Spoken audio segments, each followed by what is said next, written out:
terribly well, or indeed the British government. All right, to the notion of okay. the complete unfairness. Can I jump in there and turn to Eamonn? Eamonn, it sounds as though there are very, very deeply seated issues and reservations concerning the entire establishment of this coalition authority, if you like. Can they do it? Will they get over these objections and form some sort of executive, or the alternative is, we understand, either a new round of elections or direct rule from London? You know, sometimes I wonder whether we're speaking with an historian when I listen to Ruth Dudley Edwards. What is she talking about? Where has she been all those years? Is she a mind reader? Is she telling us she was inside the head of Martin McGuinness in his dying days when he decided to collapse that assembly? What bogus nonsense is this she's speaking? Is she suggesting that there's nobody capable of negotiating within republicanism because Martin McGuinness has departed this world? What nonsense. She has no understanding, quite clearly, evidently, of the modus operandi of republicanism. There has been and continues to be a kitchen cabinet there, which has been in existence for years, a central kitchen cabinet which actually examines every manifestation.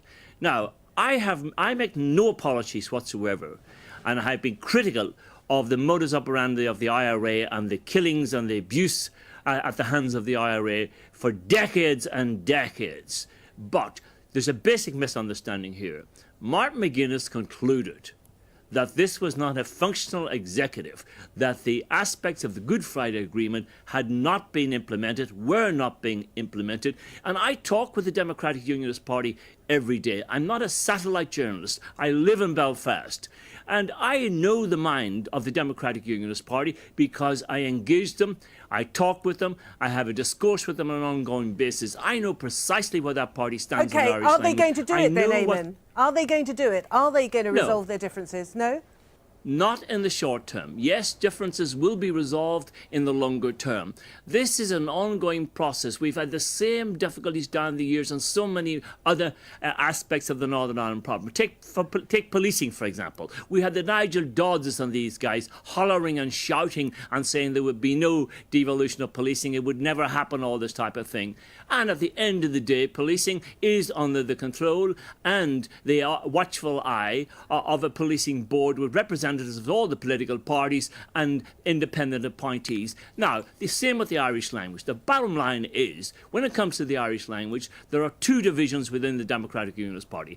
There's a section which abhors anything which has any smack whatsoever of Irish or Gaelic life about it. There's another section, and that section of the Democratic Unionist Party see or view Sinn Féin as having, in their parlance, weaponised the Irish language, and as a result of that, they want nothing to do with the Irish language. But this will pass. There will be an Irish Language Act.